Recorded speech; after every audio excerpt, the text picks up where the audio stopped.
Woohoo! Woohoo! Okay. Yeah, I wanted to hit start because I know you hated this book, and I don't know if you want to start. Well, I don't know if you hated it. Yeah, I didn't hate it. I just got kind of mad at many points in it.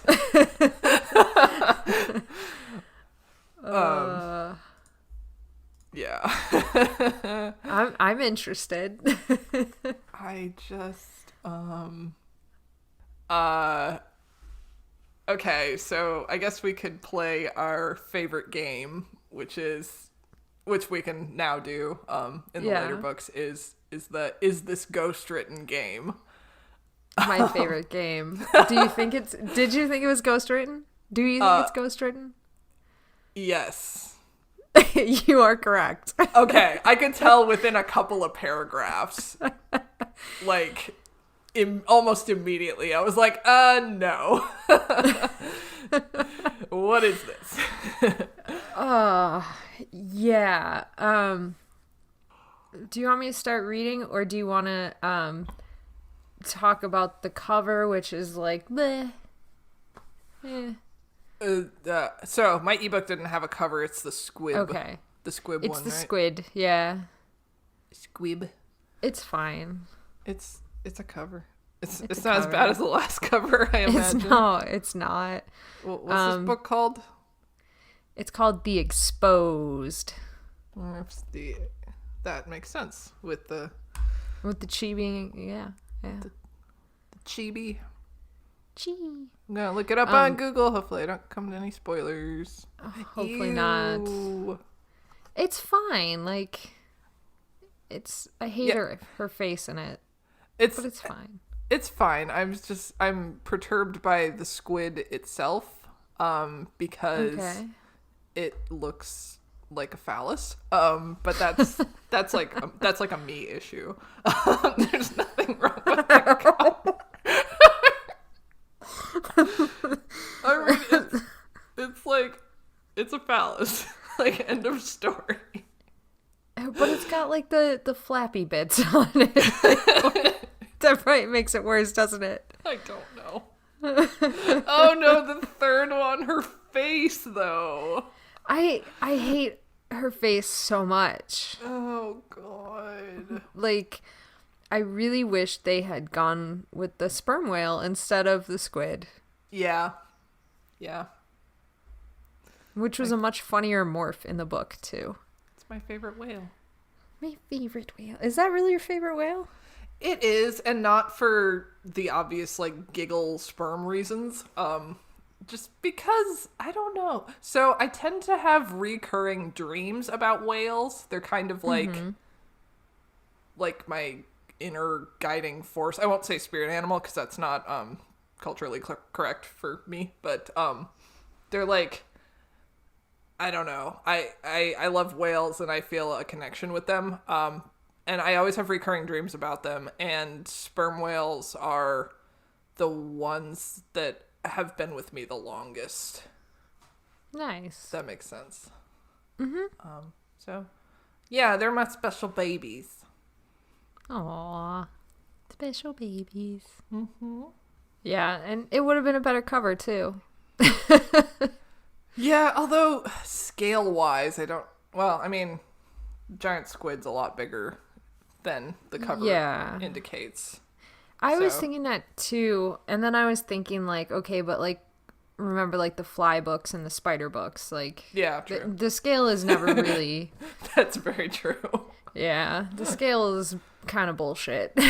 Tobias is a man-sized bird in the Alternative Wars cover. He's a man-sized bird at all times. Oh god. Oh jeez. Yeah, this book was... I mean, I'm just gonna get into it. I'm just gonna start. Yeah. All right. Bounce in. Let's bounce in. Rachel is on the balance beam. We're back to gymnastics. Huzzah. And she's monologuing about the Yeerk invasion and about how she's always the first one to rush into battle and to fight and to be reckless. And then she like kind of steps back and she's like, but being reckless in gymnastics just gets broken bones. And then she's like goes back to thinking about like how she's starting to enjoy the fighting and the battles and how it scares her that she's enjoying these things. Yeah. Yeah. No. It's like I'm addicted or something. It's like, no. That's... Yeah, she's literally like, I'm afraid of my own self now. Yeah. You're not that introspective, dear. Like, you're becoming more aware, but you would never, like, state it outright like that. Right. It's a big jump. Yeah. Like, this is one of those things where it could have, like, been written in a way that we could get those implications from what she was thinking, but without just, like, stating it outright. Mm-hmm. Yeah. But then her inner monologue is broken by a guy named TT calling her name. I thought it was just T, and then I thought about Mr. T, and that's all I could picture. Oh no. I'm like, gross, get out of here, Mr. T. I don't like that. I don't like it. There are 2 T's. It is TT. Yeah. Because it becomes important later. I'll just say that. Teen Not very Titans. important. It becomes it becomes mildly important later. Kind of. Oof. Ugh. Anyways. So when TT calls her name, she loses her balance and she starts like windmilling backwards off the balance beam, and TT like runs over like, "I'll catch you." Gross. And she literally does everything in her power to fall away from him and just hit the floor. I mean, they're on mats, like, you know. Right. You're not gonna get seriously injured. That's true. I just like that she was like doing everything in her power to be like, "No, you're not gonna catch me." Yeah, fuck you. Fuck you, TT. And then she's like, "I'm not really hurt, but my pride is bruised." And she was gonna yell at him, but then he was cute, so she didn't. Gross. Yeah. It's a very uncomfortable open. Oh my god, yeah, it was rough. Yeah, it's just like weirdly like, I don't know. I don't want to say misogynistic because I don't think that's the right word, but like, it was problematic for me. Yeah. In many ways. And like, yes, he was cute, but then you have a boyfriend, kinda. Hawk baby friend. Yeah, Oh, that's God. about the only thing we got from this book is that no one knows what they're doing in this relationship.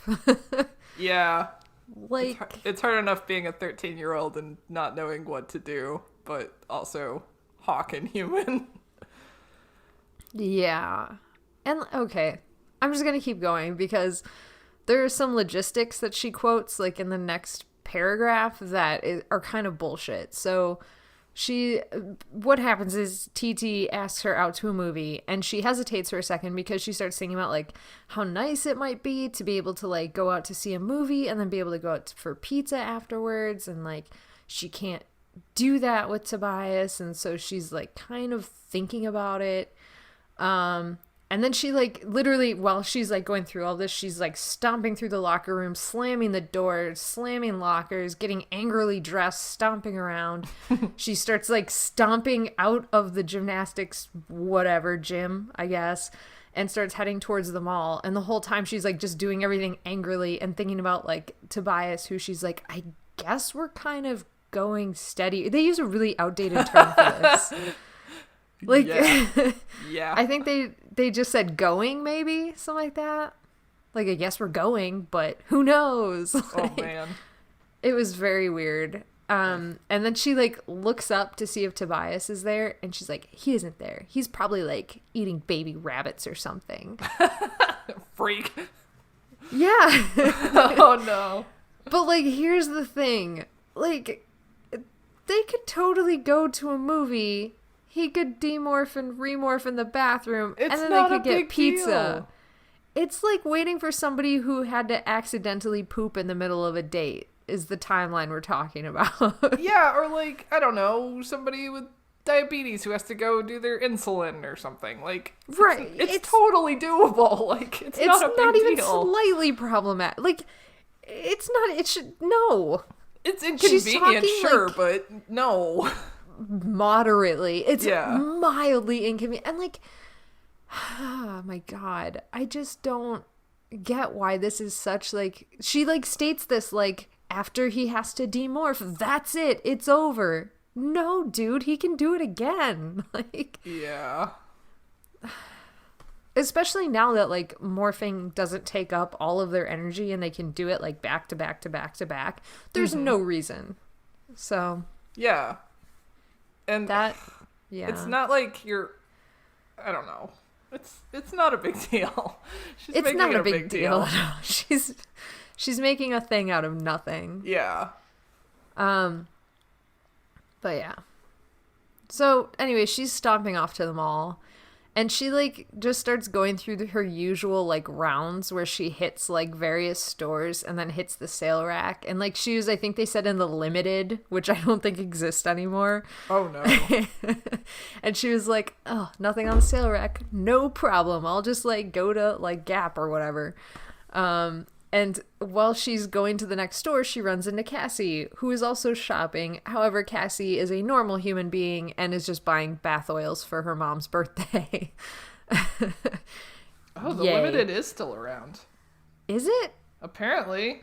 It might be online only. Let's see. Oh, never mind. Wait. Online clothing retailer operated between the middle 1960s and the middle 2000s. After 2007, it became a brand. Who cares? Boring.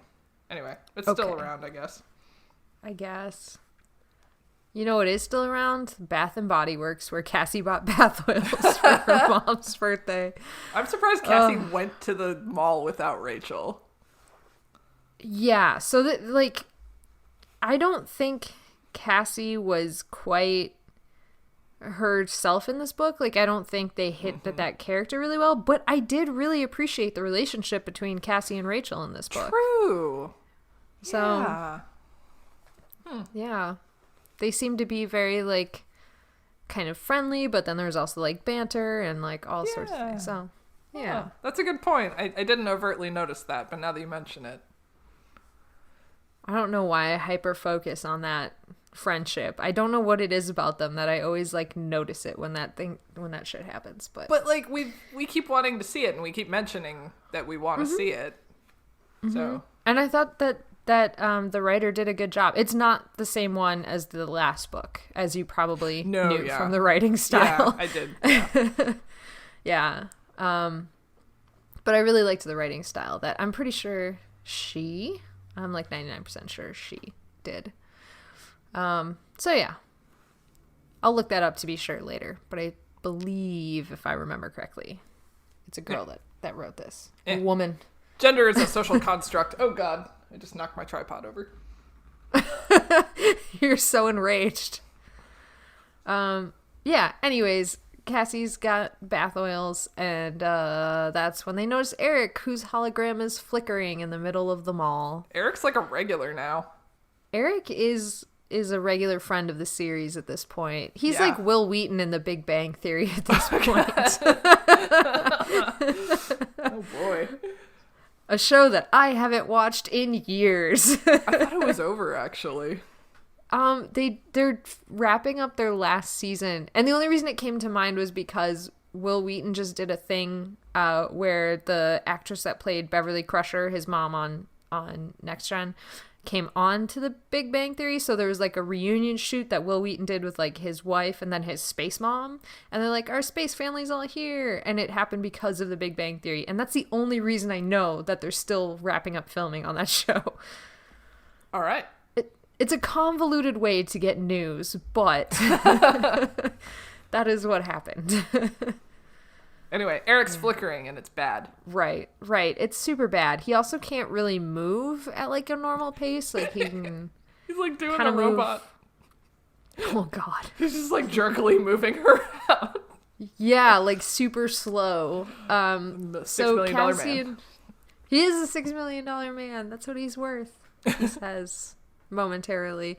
Anyways, Cassie and Rachel like flank him and try to drag him to a place where he can blend in, but he's like super fucking heavy, so they are having problems. But Rachel, of course, because she's in the mall, her main domain, and as she says, her college major is going to be mall stuff. She was like, oh, let's get him to the Spencers where he'll blend in. So they drag him into the Spencers. Ow. And fucking Spencer's gifts. Oh, right in the 90s. Oh, jeez. He will fit in. Yeah. You know? Oh god. I wonder if Spencer's is still around actually. I think it is. I think the last time I went to a mall, which might have been more than a year ago, I did see one. Okay. They might not be. It's been so long. For me, it was right across from like the Hot Topic, so the two are intertwined. Same kind of demographic there. Yeah, it was like really good planning on the mall's part. They're like, oh god, it's like the FYE Spencer's Gifts and Hot Topic were in a triangle. Oh my god, FYE. Oh. Right? Or like a Suncoast. Did you ever? Yes, that was there too. But that was yeah. further down. That was by the candy store.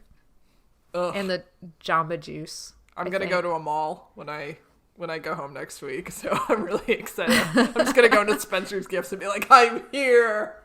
Oh, the other thing you have to do is you have to get us a video of you going to a Cinnabon.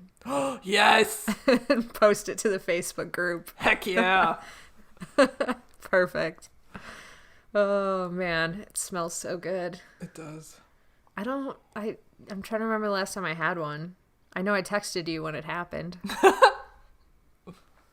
Anyways, this is very far off topic. Anyway, they're trying to get Eric into a display of Star Wars characters.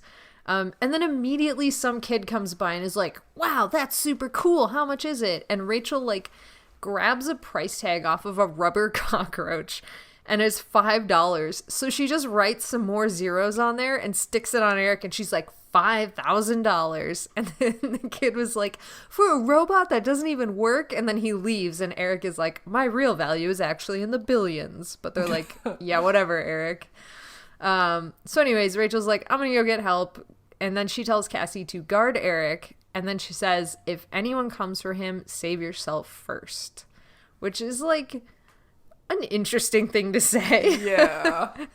Like, not her normal kind of goodbye. Oh my god. And she fucking says like, don't worry, my friend, we'll get you out of here.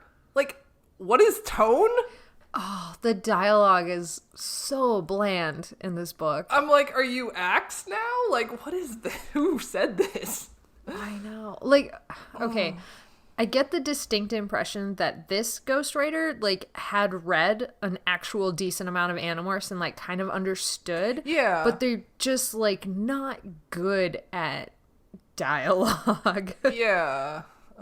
So, yeah. Or, like, Catherine gave, like, very detailed notes this time. Like, you know the first time that, like, you get a new babysitter and they fuck up everything, so you write, like, very detailed notes next time? Yeah. Like, that could have been what happened. I don't know. I'm just spitballing here. My next note is much like Eric, the solid structure of the outline of the story is underneath, but the flickering of whoever did the actual writing is very distracting. That's excellent. Oh no! That's again, the not official trying to review. Yeah, not trying to disparage the ghostwriter again, but like, I have notes. Yeah, no, I'm not gonna lie. I thought that this ghostwriter actually did a very good job. Yeah. So that's I don't know if that's the hot take for this episode, but I thought they did a very good job. I just think the dialogue like didn't land correctly a lot of the time. Sure. But yeah, as you said, the story was very much there. And some of the banter, like the kind of challenging banter where they're like going back and forth with each other, like snippily, but like in a funny way. I think a lot of that was pretty good. Yeah. And there's only a couple places where the dialogue felt really off to me. Like it stood out insofar as it took me out of the story. And this is one of those moments. But like for the most part, the book read pretty seamless for me. So these are just notes. Yeah, these are just little issues that I have. But it's fine. It's fine. It's all fine. Everything's fine. Everything's fine. Rachel makes it to the payphone and calls Jake. Tom answers the phone, which sends fear coursing through her body, but she then just asks for Jake like a normal person, and she is able to convey their issue to him relatively smoothly by just immediately being like, where the fuck are you? Which cracked me up because that was actually pretty good. She's like, we said we were going to meet in front of Spencer's and you're not here. And Jake like paused and then he's like, sorry, I was shooting hoops with Marco and, got distracted. And she's like, well, that's good. Bring him too because we have a very heavy package. Which made me laugh because I'm a 12-year-old boy at heart. Yes. But yeah.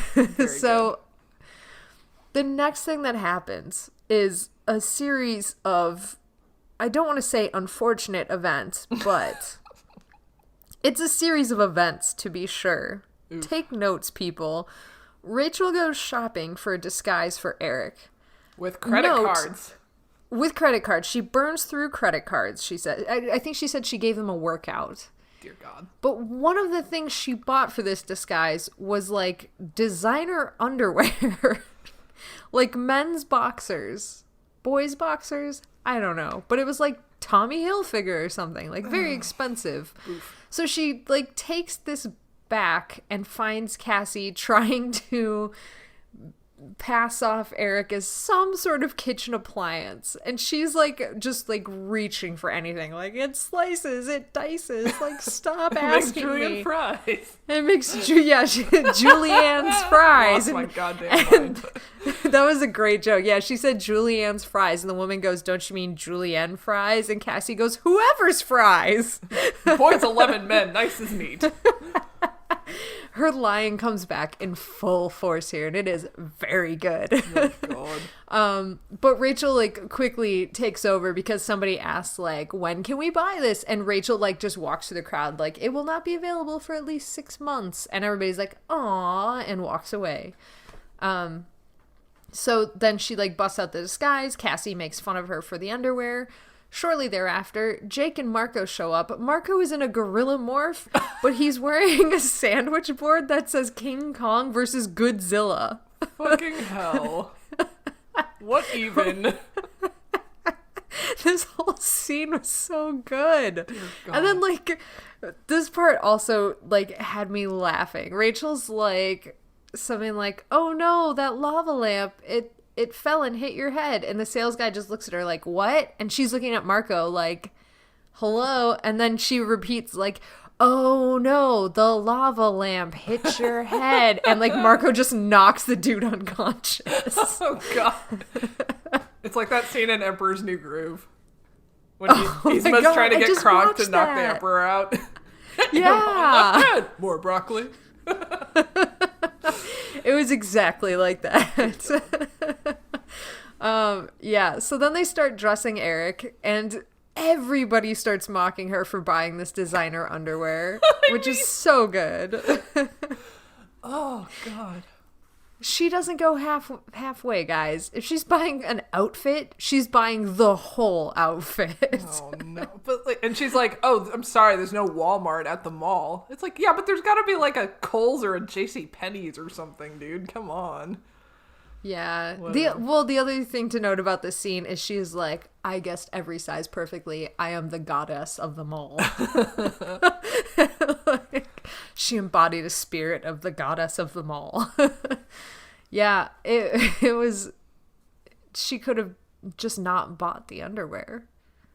Yeah. But whatever. I mean, but then we wouldn't be able to make all these great jokes at her expense. I know, right? We wouldn't get to mock her repeatedly for buying designer underwear.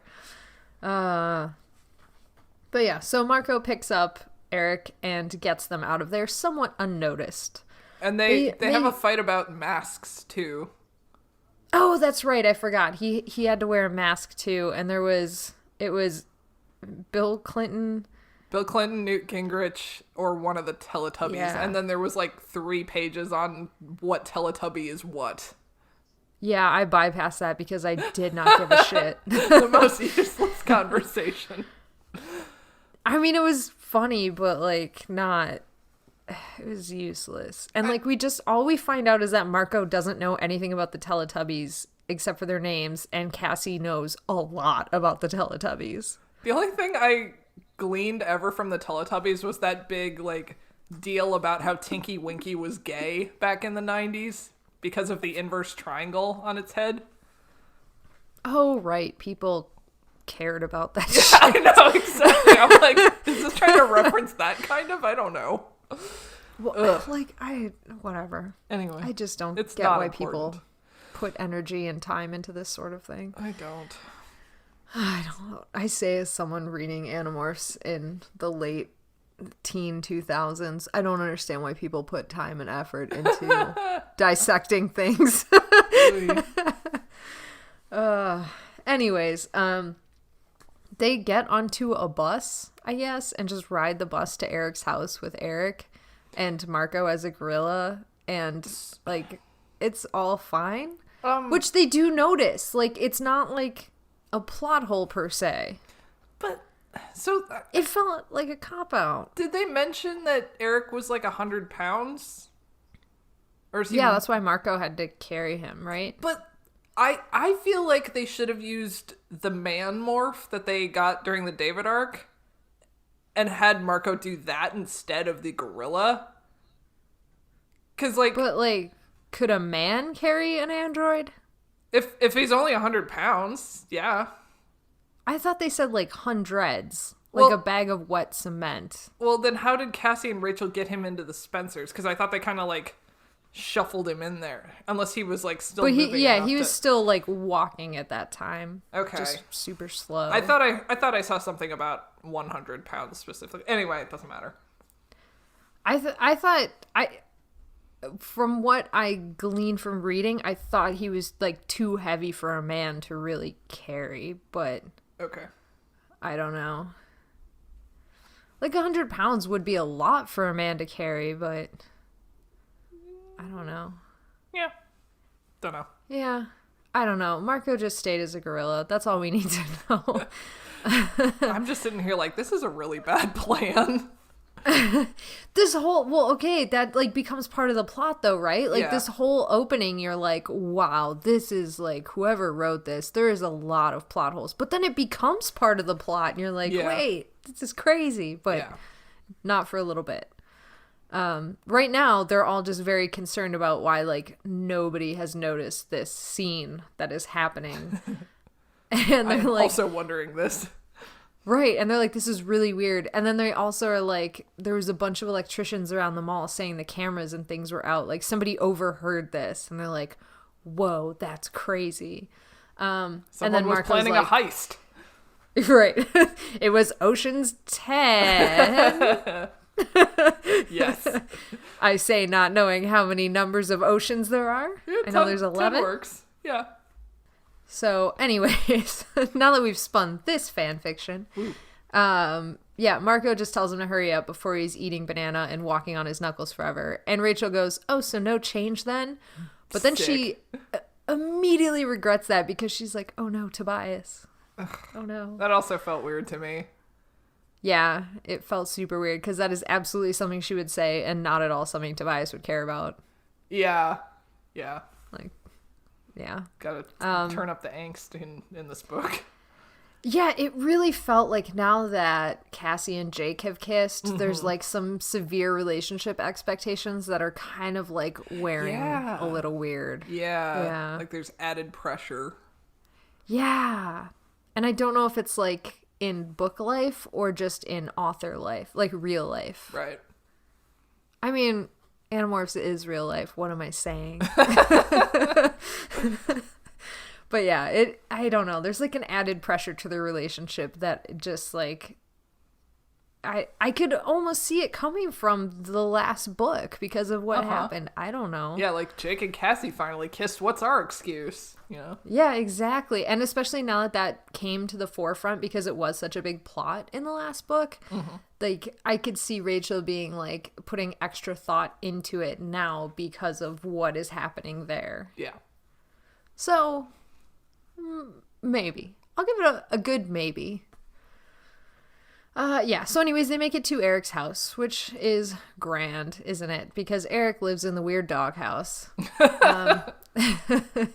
They make it into his house, and Eric's dad, in quotations, is sitting on the couch eating a pretzel rod, except there's no hologram. Everything is broken. And they walk in, and he's literally like, here's what's broken. Our network is down. Our holograms are broken. None of us can walk, and everything sucks. And also, this has to be done by 10 or 8 p.m. tonight.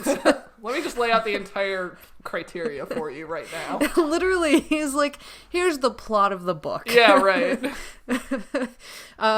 But the whole 8 at night thing. Okay, so there's two things that are like driving the plots of this book. One is that there's a Chi that works at a power plant who managed to hide himself in a closet before he went fully offline. And he's safe until the night shift change, which happens at 8 p.m. Then there's a Chi named Lords who, every time I read this, I was like, it will never be wrong. Oh my God, and then me I was too. like, okay, Lord. yeah, so... Yeah, so Lords is playing a homeless woman who is now stuck below a staircase in a warehouse that's a flop house that's about to be raided by police, and one of those cops is a controller, and they have 20 minutes to rescue her. Jeez. 20 minutes! This is like our most dire timeline yet. Mm-hmm. Also, the Chi have internet. Their own internet. Yeah, the Chi-net. They do have the Chi-net, which seems to be somewhat operational. Even though part of it's down. Because that's how the internet works. I mean, I don't know how the Chi-net works. Yeah. Yeah. Anyways, Tobias took off to get Axe, and everybody else heads over to Lords because they'll never be royals. And they're... I know, every time. They're flying as fast as they possibly can to get to her, but they aren't sure it's fast enough. They do finally make it to the sketchy part of town, and they're like, even the weather feels shadier here. And they hit the ground, and they start immediately going to battle morphs, which the exception of Jake and Rachel switch their battle morphs for this one. Jake goes to Rhino, and Rachel goes Elephant. Mm-hmm. So, no Grizzly this time. But right as they're finishing their battle morphs, they hear car doors slamming everywhere. The raid has started. And Jake tells Marco, your only job is to get Lords. Everybody else cover him. And they take off into the warehouse that I still love that someone described it as a flop house, and it makes me laugh every time. So they all bust in, and there's even more chaos and confusion because there's police trying to raid this place, and like there's like weird, like heroin not addicts. so healthy looking people. Yeah. There. Yeah. Immediately I was like, people. Because they didn't say what it was at first. They just said it was a warehouse where like some dude is storing a bunch of weapons. But like as soon as they came in and there's like mattresses on the ground, I was like, oh, drugs in my kid's book. Okay. Drugs in my kid's book? I was like, yeah. This is a little harsh for a kid's book. Oh wait, it's Animorphs. Just kidding. It's fine. Right. Well, so this is even worse, right? So, like, they're causing chaos while the police are shooting everybody up. Cassie immediately gets shot and is, like, yelping, screaming as a wolf. And after a moment, she reports back, like, hey, I'm under the stairs with Lords, but, my back legs aren't working. So Rachel goes to exact revenge on the idiot that shot Cassie, and she finds him, but she kind of is falling through the floor and is kind of like trying to swim her way through the breaking boards to get to him. Everybody's kind of trapped and everything. And when Rachel gets to this guy, he's just this skinny guy with a sunken in face that like looks really messed up. So like, he's like at least playing some sort of addict, because then he calls her an Andalite and shoots her right like in the forehead. So is he really an addict? Is he playing an addict because of the yerk? I don't know. I was wondering that too. And like, was he if he is a real addict, was he an addict before he became a controller? Like, how did that play out? How do drugs interact with yerks in the brain parts? Yeah, and like we know that they don't go for that sort of person. Like they want like people that are like healthy, like, bodies that are like, in the prime of their life. Mm-hmm. So I don't know.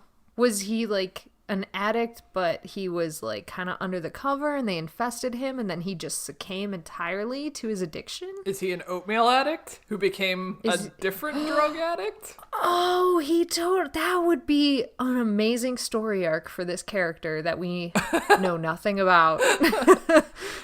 Oh no. Like maybe he was a regular non-addict and then he did the oatmeal thing and then the yerk went crazy and then he's like, well, I'm never gonna get this yerk out of my head, let's go do drugs. I don't know. Yeah, and then maybe he's still a both addict because maybe like to keep the yerk from like screaming and going mental in his head, he just keeps feeding him like the instant maple ginger oatmeal, but he's also doing heroin on the side, so they have to go score from like Costco and then also the dealer. You can get everything at Costco, even heroin. My heroin dealer deals outside of Costco, and the oatmeal's right in aisle 5, so twofer. Woo. Oh, man. Okay, well, that's what I want to believe about this guy. Okay. We solved it. We solved it. And Jake is trapped by the cop cars. Cassie is paralyzed. Marco says he's having issues. Rachel just got shot in the face. And in her pain, she literally just took her trunk and smashed him through the side of the building. That turned out to be the guy that the cops were looking for. So they're like, ignore the circus. Let's get this guy and get the fuck out of here. And then because it's Animorphs, they also announce everything they just did. They're like, we already called like animal control and the head vet at the gardens who is on her way here right now with a tranquilizer gun. And we're like, wow, man, that's a lot of dialogue to have for no reason. Also, we learned that Cassie's mom is very good with a tranquilizer gun, which is slightly upsetting to me. Really? I loved that. I was like, you go, girl. Like, that's a badass mom. I just imagine her like, you know, she's Cassie's like sweet, adorable mom who believes like boys 11 men are a thing and like nice is meat. And then she busts out this fucking tranquilizer gun to take out an elephant. She's just an amazing shot. She is a beautiful, strong, independent woman, and I love her. Oh, boy. She's so good. My secret crush is Cassie's mom. Oh, man. Yeah, so anyways, Cassie's mom is on the way. Tobias then shows up and says, like, hey, I have Axe in tow. And Rachel's like, oh, great. The only good news we've had in the past many hours. Rachel then calls to Marco, who's apparently having a little bit of a cop issue where they have guns trained on him. And he's like, I'll be there in a minute. And Rachel just opens up the closet door to reveal Cassie, who is very injured, and also Lords. Marco does eventually show up to grab him, but so does a cop. The cop then calls them Andalites, so we found the controller cop, and he just open fires on them and, like, just ravages Marco and Cassie. Like, he hits Rachel. Like, he fucks up Rachel's face, but he really messes up Marco and Cassie, and, like, they both go tumbling down into the basement of this warehouse that Rachel has made a hole for. And Rachel thinks they're both dead. Like, they are in a pool of spreading blood on the floor.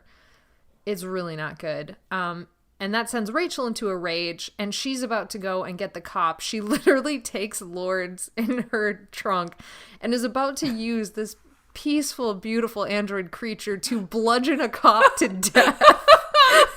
I shouldn't laugh because that's very dark, but holy shit. I was laughing, but she is interrupted and stopped because Axe comes darting between her legs as a skunk and lets loose on the cop. Oh my God. So Rachel's like, punishment enough, I guess. Death or skunk. Those are your options. No. She does end up giving the guy a little tap on the head with the chi, and the guy just goes like sprawling onto the floor. Oh, jeez. Yeah, not good.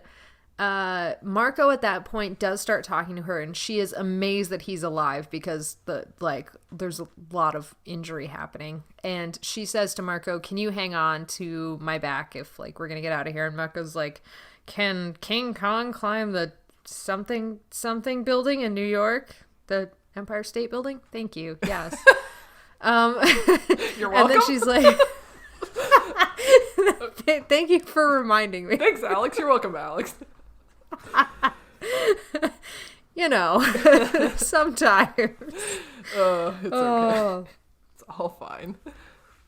I can't logic right now. Yeah. Can you believe what's happening here? Oy. So anyways, she throws Marco up onto her back and then hands him Cassie, and then they take off and Marco says, "To the nearest circus." And I started dying. I was like, that's a good joke. Yeah, Rachel is bleeding profusely, and now the vet and the animal control and Cassie's mom is also there. And so they're like, we're just going to have to like make a run for it. And Lords does know like a few places that they can run to that are nearby. There's like a loading dock that's off one way and a junkyard that's off another way. And Lords is like, if you can get me to the junkyard, I can hide there and like we can reconvene later. I should be safe there. So they're like, okay, great. That's the plan.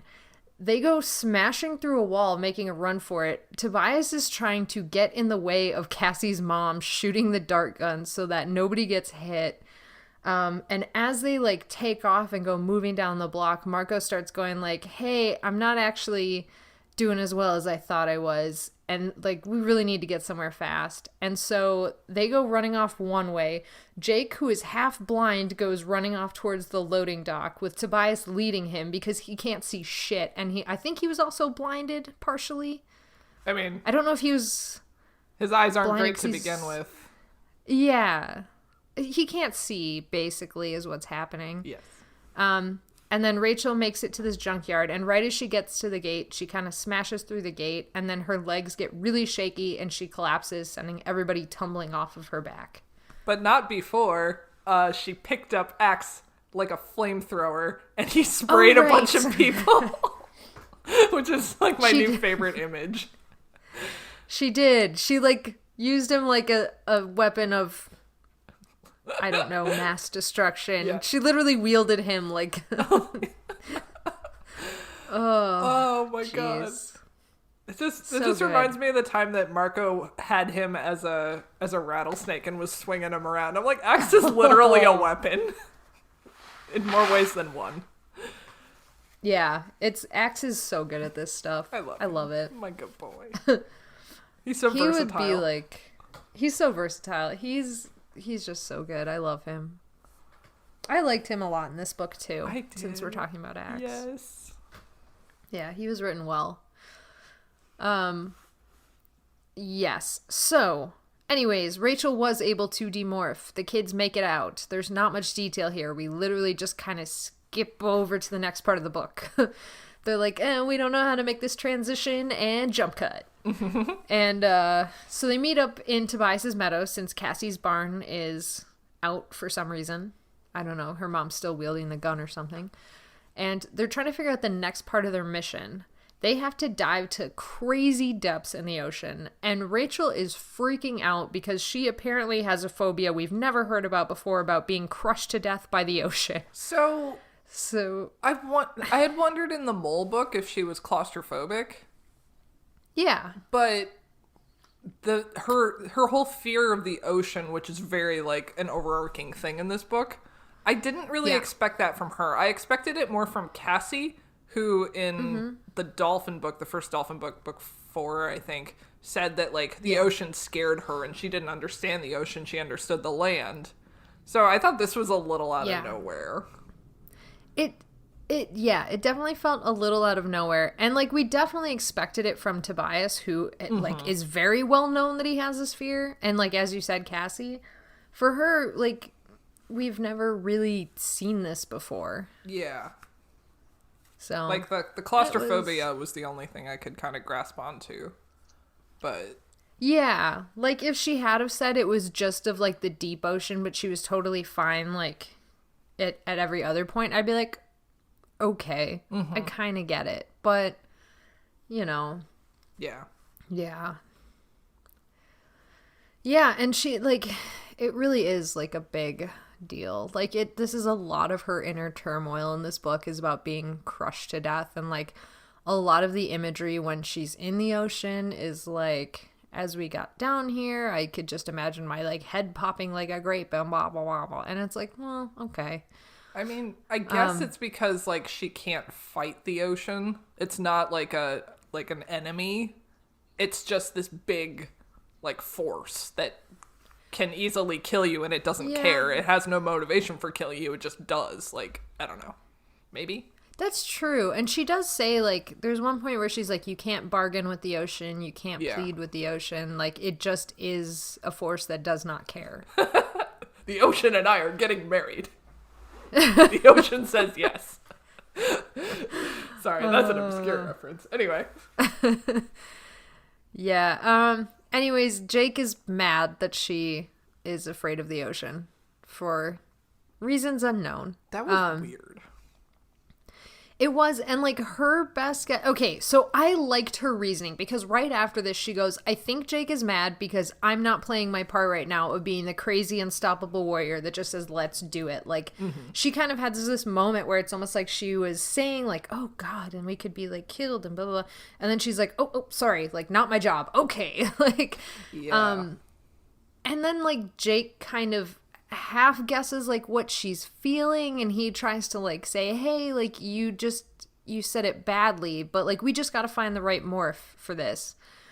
So it felt like that relationship, like it was that the relationship that they've established was there, but the way it was described just felt wrong. Like I just didn't, I don't know, it wasn't like the right note. Yeah. That's a weird thing to say. Like, how do you critique something like that? That doesn't make, that's unhelpful. That's so unhelpful. Like, it doesn't mean anything, but like, I don't know how else to describe it either. Yeah, no, I get it. It was, it could have been handled better, I think. Yeah, it definitely could have been. Oh, well. I guess. Coulda, woulda, shoulda. Coulda, woulda, shoulda. 20 years too late to give that note. Not that we had any bearing back in the day when we were, 8 or whatever. No one asked my opinion. I didn't work at Scholastic. When I was a child, I did not work there. I don't work there now either. Yeah, that's true. If anyone was wondering. Yeah. We have absolutely no authority even now. What are we even doing here? I don't know. What is the point of all this? I don't know. This is it. We made it 27 books in, 32 episodes, and now we're finally like, what the fuck are we doing? Oh, no.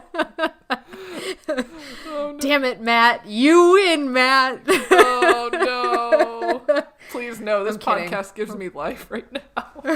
We're never going to stop. Never. You can't stop us from giving our shitty opinions about books that we love. Oh, no. Meltdown. Oh, jeez. Anyways, speaking of shitty opinions that are unhelpful, Tobias says they should get a diving bell because it's the 30s now. And then they have like a fucking argument about 10,000 Leagues Under the Sea or whatever.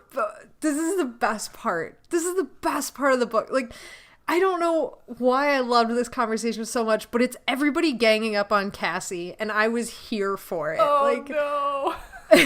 not like in a really mean way. No, I know. And I think that's why I loved it. But, so Marco makes some joke about, like, voyage to the bottom of the sea, and Cassie's like, I know what we need, I have a plan.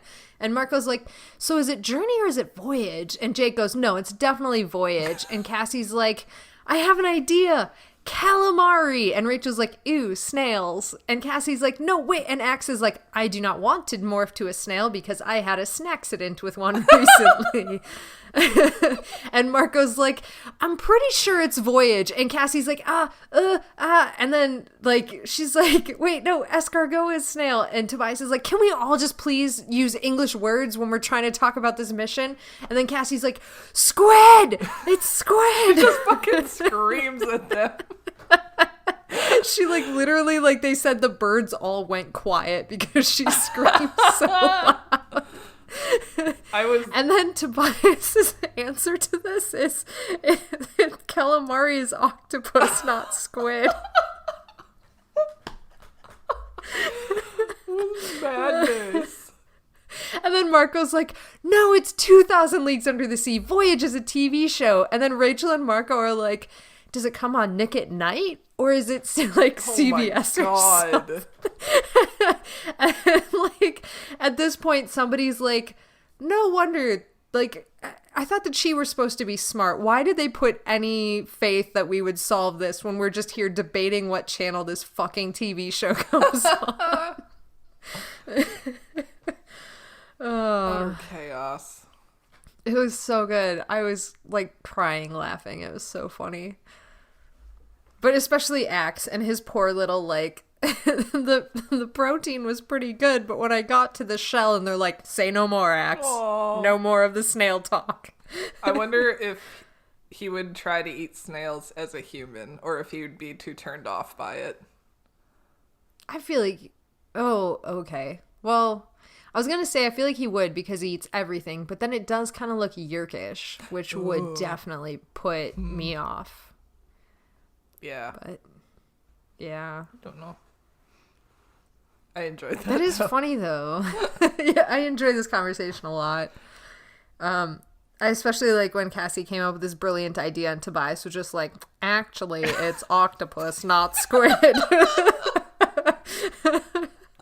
Thanks, Tobias. He's so helpful. And then just Marco and Rachel going on like, Nick at Night? Oh no, that can't be right. Jesus. I feel like Jake should have probably reined it in. But like, I think Jake was just like, what is happening? Oh, man. Yeah. Then we kind of get back to like, how do we get a squid morph? And they're like, we catch it with a whale. And then like, where do we get a whale? And all of the kids were like, we have 8 hours to do this. This is impossible. Let's go home. And they're like, okay. And literally they all just go home. Although Marco and Jake do go to Eric's house to tell them that they were quitting the mission. So they didn't immediately go home. Yikes. So Rachel got back to her house, and apparently on her way there was like weird whispers around the neighborhoods of people talking about gorillas kidnapping children and other weird shit. And she was like, even though I knew what that was from, it kind of creeped me out that everybody was being so weird. So she like runs back to her house. She like gets in and is like, Mom, I'm home. And finds her mom there with half the table covered in legal papers and the other half with dinner. And Jordan and Sarah are sitting watching the news because they want to see the gorilla. And they were so excited. There's a minor scuffle between Sarah and Jordan where Sarah, the younger one, I believe, wants to enforce there's no TV time at dinner. And Rachel's mom was like, I literally do not give a shit. Like, Lawyer of the year, everybody. Lawyer of the year for the firm, I guess. No one knows. Yeah, so she was like, literally, I don't give a shit if you watch the news. It's fine. So then, like, they were, like, getting ready to see this gorilla. And then they're like, there's no footage because there's no cameras working in the mall and all we have are eyewitness accounts. And then there was like another blurb that said something about like there's a zoo found in a flop house. And then like they interviewed the cops and the cops are like, what are you talking about? There are no animals here. And they're like, okay. So then they follow up this with a third story where they're like, there's a beached whale, something that hasn't ever happened here ever. So Rachel's like, I guess something really wants us to go on this mission. And she gets really suspicious. And then she gets really angry because she's like, nobody puts baby in a corner. And that's like, God. That's literally what happens. And then she calls Cassie to tell her that there's this beached whale. And she's like, too bad we can't do anything about the whale because you got to learn how to do a cartwheel tonight.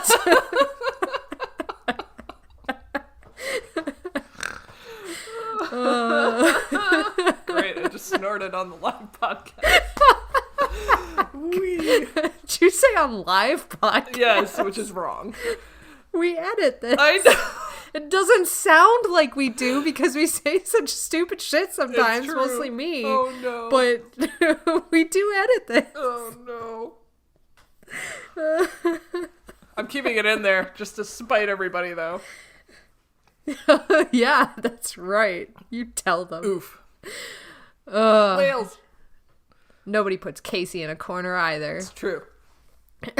So, anyways, Rachel heads out. She morphs to Eagle and she goes to find everyone. She first goes to Eric's house. She finds Jake and Marco. She tells them what's going on. And Jake just splits off and heads for home. So he has to stop by home first for some reason. She finds everybody else one by one. Marco morphs behind a shed, follows her. They find Cassie, who's sitting in a, cherry tree. I don't know why they named what type of tree it was, but whatever. Oh. Especially such a weird tree. That is really they're, weird. in an oak. Yeah, right? And cherry trees are... I'm not going to talk about cherry trees. I don't know as much as I think I know. So before I say something wrong, I'm just going to move on. Jake was about 20 minutes late showing up, and he goes, so this is super interesting. The sharing is sending over members to help the beached whale, so this place is going to be full of controllers. And they're like, something or someone is screwing with us, and we hate it. So, kids fly out to the beach. They survey the scene. The whale is enormous, much bigger than they imagined. So they have to find a place to demorph and discuss the plan of what the fuck they're going to do. And they're like, it could be a trap. And then they're like, no, it's definitely probably a trap. But, we're going to do it anyways. They decide that only 2 of them are going to be required to morph whale to go down and get the squid. So they draw straws for it. And as Axe says, the human scientific method. It's very good. It was so good. So Rachel's like, of course, I want to do it. And Tobias, comes floating back in. He's like, you know what? I'm going to volunteer for this mission too. And so he and Rachel have this moment of, Rachel is glaring at him. And she's clearly like, don't do this. And he just literally thought speaks back to her, no. And so she continues to glare at him even harder. And he realizes that she is looking for him to tell her where the shortest straw is. So he tells her, she grabs the shortest straw, then Tobias grabs the next shortest straw, and so those are the 2 that are going.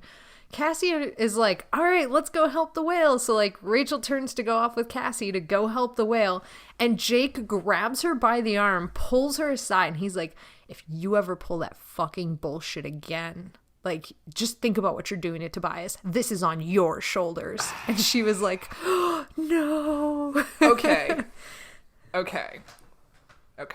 Yeah.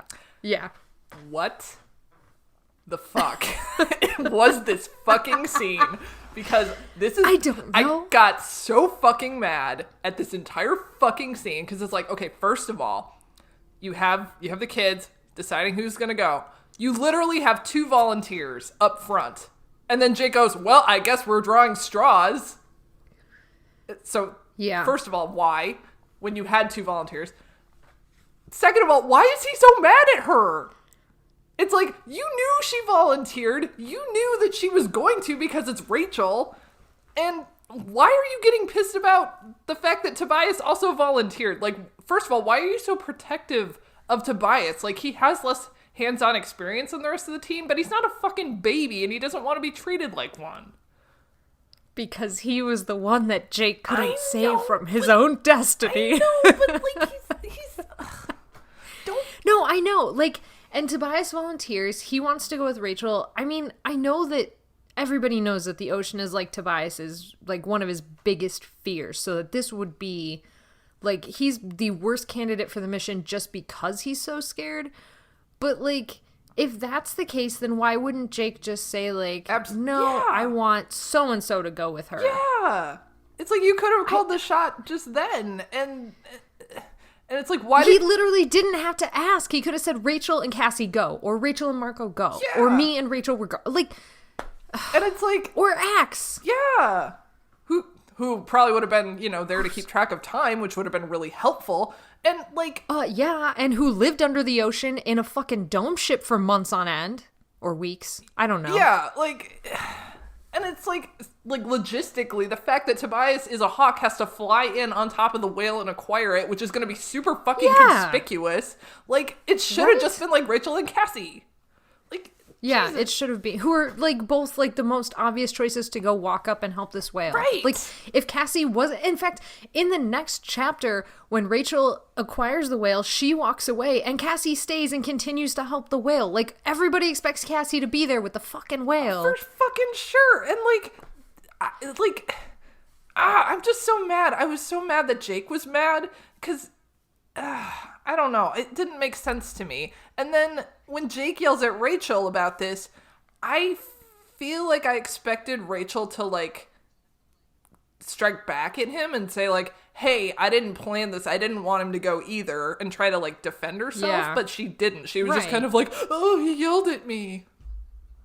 Yeah. Like, what the fuck? Or even worse, like, oh no, Tobias's fears will be on my shoulders. Which it's not, because Tobias put himself in that situation. Yeah. She drew the shortest straw because she knew she wanted to go. Tobias is the one, like, yeah, I get that Jake has figured out, like, this series of events. And of course Tobias wouldn't go if it wasn't Rachel. And, like, you know, he knows that Tobias is the worst person for this.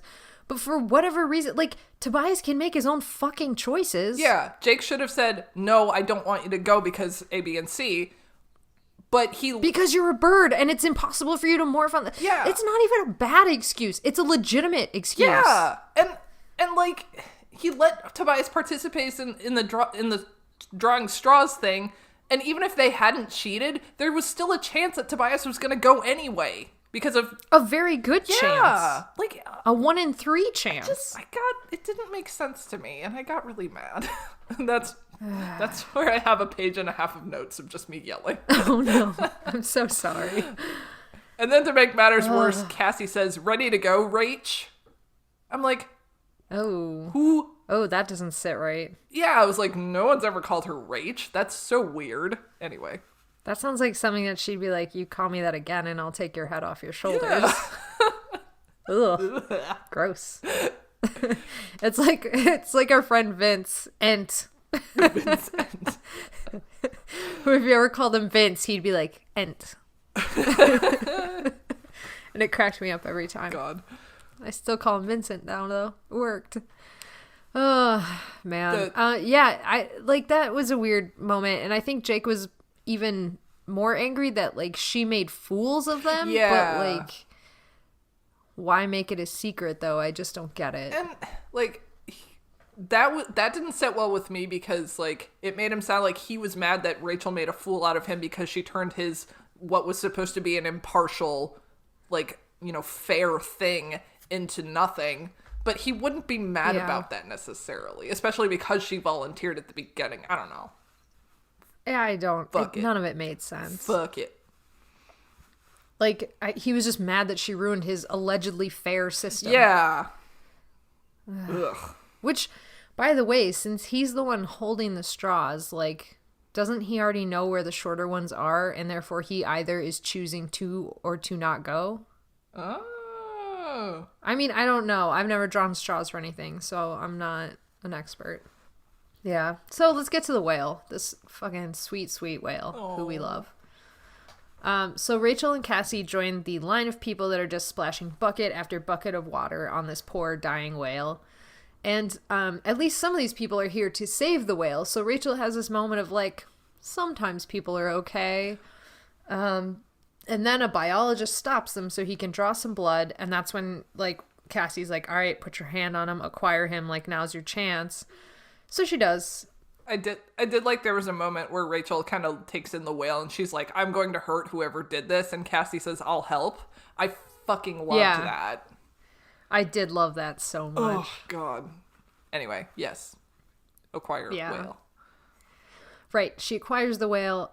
At this point, I think it's Axe says, like, hey, somebody was by the spot where we were, so, like, we had to move. And then Jake and Marco are, like, playing as children in the surf. We're children. That's literally what it read as. Like, they were playing the part of children in the surf, like, wee! Giggling and flailing. I just imagine them waving their arms and running in circles through the ocean waves. I don't know why. I don't know if that's how children play. Oh my God, I was like, compose yourself, gentlemen. Jesus. Nah.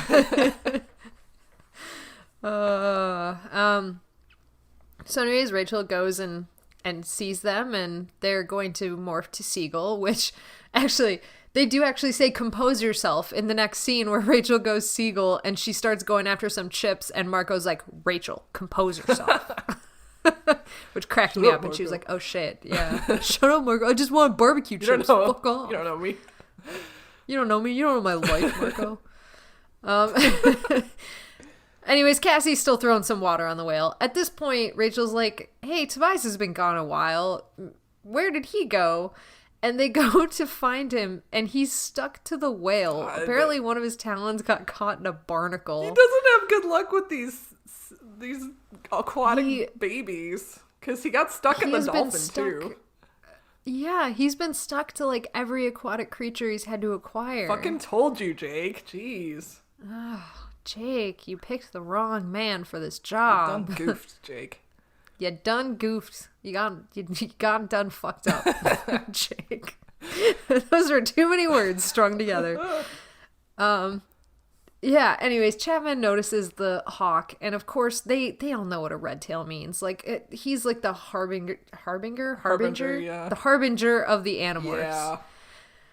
Yeah. God. So they're like, all right, everybody pretend we're territorial seagulls and swarm him, and someone knock him loose. And Marco takes on his own personal mission to poop on Chapman's head. He succeeds in his personal mission. Hey. Rachel is the one that goes barreling into Tobias and knocks him free. And kind of like right after she hit him and they were like bouncing off another direction, a rock whizzes behind them, and Tom had thrown it and almost hit him. Fuck you, Tom. Yeah, fuck off, Tom. Nobody needs this shit, Tom. Yeah, and then Tobias is loose, and like everybody just kind of goes back to normal, and Tobias is like, are one or two of you gonna like chase me away, or like what are we doing here, guys? And they're like, oh shit, yeah. So they like fake chase him out onto the water, and Tobias goes as far as he can, and then does the most badass fucking morph of all time, where he morphs from hawk to seagull midair without stopping. So cool. He's so cool. Like, fucking Tobias is too cool for us. And this is the point where Rachel starts, like, thinking about how the ocean is a force unto itself that can't be bartered with, that can't be bargained with, and there's nothing they can do other than to be careful, and blah, blah, blah. Like, she is monologuing about this shit for so long, and then Tobias is like, hey, Rachel, and she's like, what the fuck? Like, she just gets really weirdly startled. What the fuck? Fuck, Tobias. And he's like, I just want to know how you were doing. And then she's like, I can't believe I'm dragging him into this. I was supposed to like him. Yeah. What the fuck? I forgot about that line. Oh my god. And doesn't she bring up TT again at some point in all of this? I don't know. Oh, I think that's at the end. Okay. The very end of the book. I don't think, they do have their moment when they're diving when they talk about him, but yeah. Yeah, not yet. Right now, it's just her being like, I dragged him into this, and it's all my fault. Yeah. Like, which is accurate for children. Yeah. So anyways, they make it to some point that they arbitrarily decide is far enough. And they're like, now we morph. They all land in the ocean as seagulls, and they're all like bobbing around, and they're like, let's let Cassie go to Dolphin first. And she does, and this time Rachel doesn't try to like rush along with her and like almost drown. Oh, yeah. So that's good. She learned. Axe swims in his little andalite form, which is so adorable. He does. And like they said something like it's awkward to watch, but if it's anything like deer or horses, it's really not that awkward. I thought it was so cute. One day I want you to animate Axe swimming for me. Does he also use his arms as well as his legs? I don't know, because I don't know, like, I imagined he'd be buoyant in, like, the deer body part of him. So, like, maybe his, like, human part torso would be above the water. That could be. Would he use his tail as, like, a rudder? I don't know. Or would he keep it out of the water? Because maybe the salt I imagine would affect him arching it up. Oh, okay. Yeah. I don't know why. That's just my Maybe the imagination. salt would dull his tail blade or something. I don't know. Aw. Anyway, it's adorable. It is adorable. I just imagine him like swimming along now and then just like patting the top of the water with his too many fingered hands. Is he? I don't know. God, why. that's so cute. Would he be drinking the salt water in through his hooves, or can he like close them up? I believe he can close them Okay. up so he does not have to. Okay. Yeah. Otherwise, he'd be very thirsty. Just be like sucking fish into his feet. Oh my god, I'm having too much fun with this. Anyway, because it's great. it is great. Oh, Axe, you're so good. Yeah, anyways, they all go to Dolphin until only Tobias and Rachel are left. And then Tobias goes and perches on Cassie's back for as long as he possibly can to go from seagull to hawk. And then the two of them start going to sperm whale morph. Which is An amazing the morph best sequence. morph. It is. Rachel just becomes gigantic. Like, as completely as herself, she just starts becoming I want huge. to see you turn into a giant woman. Oh, jeez. And this is great. She has acres of hair that Jake got mad because Jake got caught in her hair. And then Marco goes, your pores are the size of potholes. And then she starts to slowly sink, and Axe goes, oh no, her density hasn't changed yet. Her dense tissue is what's causing her to sink. And Rachel's like, I don't have dense tissue. It's very like, are you calling me fat?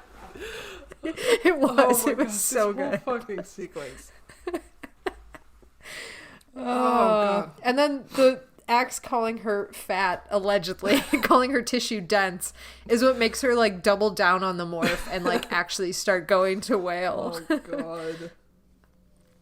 Yeah. And so she does eventually make it to her whale morph. And then that's when Tobias is like, Rachel, I hope that's you. And she's like, I wasn't even trying to control the whale brain. This is crazy. And then the two of them go together and do a joyous leap out of the water. Whale date. Whale date. Now they go on whale dates. It was pretty cute.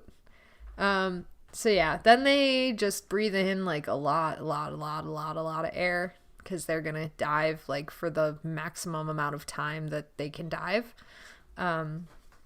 So they breathe in everything and then they start off this dive. And as they're going down there, they're both like super tense because Rachel has her newfound fear of the ocean and Tobias has always feared the ocean. Why did Jake So they allow picked this? Ugh! the two best people for the job. Garbage. Whatever. And Tobias is basically like, so what's new? And Rachel's like, a guy named TT asked me. It's like literally the worst thing you could say right now. And when she said it, even she was like, this was the worst thing I could have said right Rachel now. Elizabeth, whatever your last name is, how could you?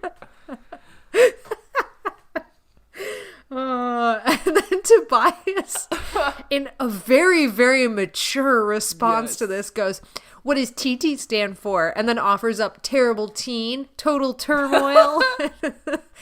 And Rachel's like, I don't care what it stands for because I'm not going. God, this whole fucking conversation. And then, like, the two of them just are like, they're playing that stupid fucking game of, like, I don't care, you care. No, I don't care, you care. So, like, Yeah. he's Do you like, want me well, to why go? aren't you going? And Rachel's like, well, do you want to know? No, I don't care. Well, then I'm not going to tell you if you don't care. God, you Like, children. such bullshit. And then Rachel goes, so how do we hunt squid? Like, mid-conversation. Oh, It was like, no. they apparently didn't think this through. Jesus. Yeah. And then Tobias says something about how when he was reading up on them, because they both read up on the whale, apparently their echolocation can stun their prey for a short amount of time. And they were both like, whoa, really? That's cool. And I have no idea if this is true at all. Yeah, I don't either. Like, it doesn't sound true to me, but I've been surprised before.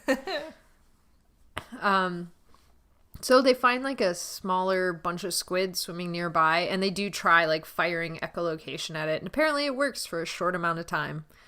So then they're like, all right, let's go for the real big guy. And they kind of split up a short way to expand their range a little bit. And they go for as long as they can stand it. Finally, they're like, okay, we need air. And so they go to surface. But, like, they completely misjudged how deep they are. Like, they were really, really far down. So they're like swimming and swimming and swimming and swimming and swimming, and they are not getting to the surface. And like finally at the very end of like their oxygen supply, they crash through the surface, like almost out of time. They spend a minute there just like, you know, refilling on oxygen and like looking around, and they are not seeing any of the other Animorphs. And they're like, well, that makes sense. Like, you know, traveling that far down, you can move really far, blah, blah, blah. Okay.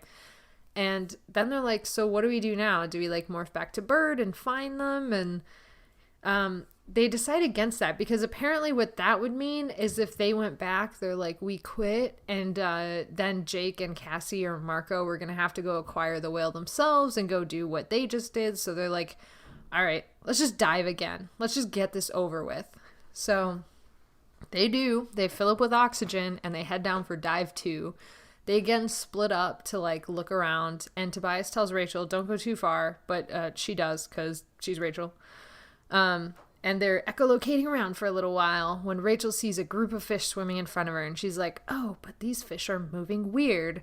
So she turns and echolocates again, only to find a 60-foot long giant squid like rushing her. And she starts like screaming in thought speak like, Tobias! And that is when the whale brain kind of takes over and gets ready to fight and kill. And Rachel's like, all right, let's like tap into this. And she fires off a burst of echolocation at the squid, which interrupts the charge, but it doesn't stop him. And then she starts like yelling for Tobias again. And then Tobias calls back from what seems like pretty far away that he's found the Pemalite ship. And Rachel goes, great, I have the squid. This is the start of some insane battle where the squid just keeps rushing her and starts like wrapping around her whole body, and she's trying to like bite it and echolocate to stun it and, you know, do whatever she can. But she's saying the fight, because of the squid having all the tentacles, is like fighting a gymnast with like 8 arms, and you're like a linebacker and your only weapon is your mouth. Which is really weird imagery. All right. It's a description. Yeah, it's not a description I probably would have used as my first choice, but sure. It wasn't my number 1 choice, but it was a choice that was made. Yeah. Side note, I did try to just look up the stunning the squid thing, and basically there was a really long article that seemed promising, but it was too long. So I didn't read it. Oh. Okay. Maybe later. Yes. Apparently sperm whales clicks can burst a human's eardrums, though. Cool. Yay! That sounds like a good way to go deaf. I guess. It just makes me think of that video with the divers that were hanging out with the sperm whales, and I'm like, I guess they could have died, even though whales are, you know, not inherently aggressive towards humans. I mean, we could all die at any moment. That's very true. They could die just by going on a plane the following day. Who's to say? I mean, because the bends, not like you're gonna crash on a plane, though that is another option. Yeah, that's okay. Sorry. That's where I thought you were going. Sorry, but anyone with plane fears. Whee! Yeah, no, I was thinking of the bends. Sure. Yeah. Anyways, yeah. Well, that was a depressing sidebar. On that terrible bombshell. Let's get back to the synopsis. On that terrible bombshell, the squid was dragging Rachel too deep for even her whale body. Oh, no. So she was living out her crushing fears. No. In both senses of the word. And she was fighting and she was losing. Right around then, Tobias shows up and starts hammering the squid with echolocation and biting and blah, blah, blah until it releases Rachel. And that's when Rachel realizes she is, like, out of oxygen. She has wasted all of her energy fighting this squid. And she doesn't want to leave Tobias, but he is screaming at her to go. Like, she has to go. So she was swimming up and up and up because she has no other choice other than to try and get air. But, like, as she's getting up there, things are getting murky and confusing and, you know, can't tell up from down, blah, blah, blah. And that's when Cassie kind of finds her and starts asking, like, Rachel, is that you? You know, blah, blah, blah. And Rachel's like, kind of responding, and Cassie's going, just keep swimming. The surface is only a few yards away. You're almost there. And Rachel does make it, but she doesn't, like, burst out of the water like before. She just kind of floats up the last few, I don't know, meters probably to the surface and slowly sucks in oxygen.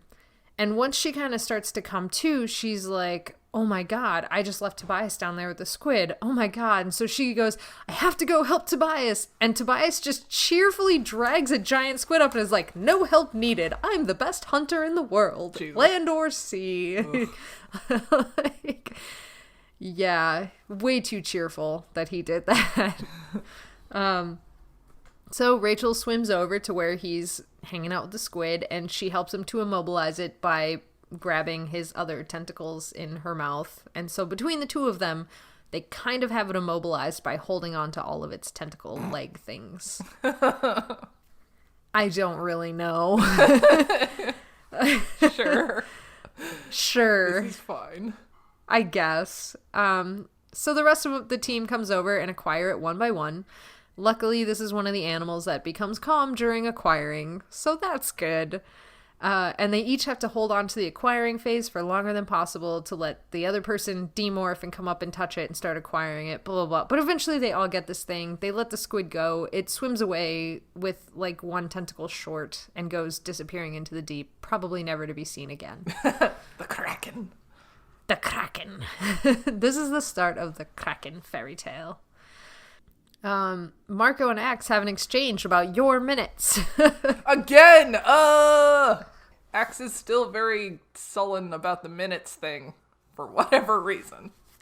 Oh, okay, that was the best, though. When, like, Marco says, or Axe goes, like, we have 2 hours and 6 of your minutes. And Marco's like, they're everyone's minutes. It's all of our minutes. We're on Earth. They're Earth minutes. And Axe just goes, now we have 2 hours and 5 of your minutes. And that cracked me up. See, I liked that. That's a fine response for me. Like, that's a very kind of Axe response. Yeah. Whereas the other book, it was just, like, Axe being bitchy for no reason. In this one, it was just like he doubled down on the your minutes. But it was a smart ass reply, not a passive aggressive, like, well, maybe it was passive aggressive, but no. I love that they still can't tell. They're still like, we don't know if that's funny. We don't know if it's passive. Like, we don't know how to take this. I do like over the last few books how they keep pointing out how Axe has picked up kind of human mannerisms. Yeah, I love that. I can't wait to read his book next. I know. I was so excited. I mean, we can talk about this at the end. Yeah. We got to keep going with this. Okay, yeah, we're almost done. Sorry.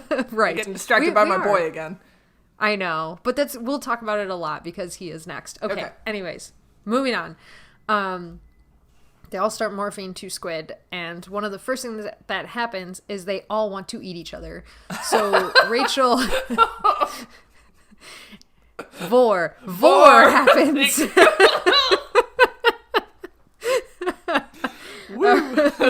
Rachel notices that one of the squids was not paying attention, so she launches at it, but she is brought out of her squid brain by Cassie's protest of, hey! Did you just eat me? Did you just try to eat me? And Rachel, like, literally goes, I was just, and Cassie's like, I know what you were just doing. I'm in the squid too, but I didn't eat you. And, like, it was this, like, moment of, like, Cassie was moderately annoyed, but I really genuinely liked their interaction because it felt like real. So yes, one of the few times I didn't have a problem with dialogue in the book. That was good. Anyways, once they all have control, they let Tobias lead the way because he was the one that found the Pemalite ship. But unfortunately, like, they are trying to find the ship in the middle of an ocean where they've probably moved miles from where they were in just acquiring the squid and morphing and blah, blah, blah.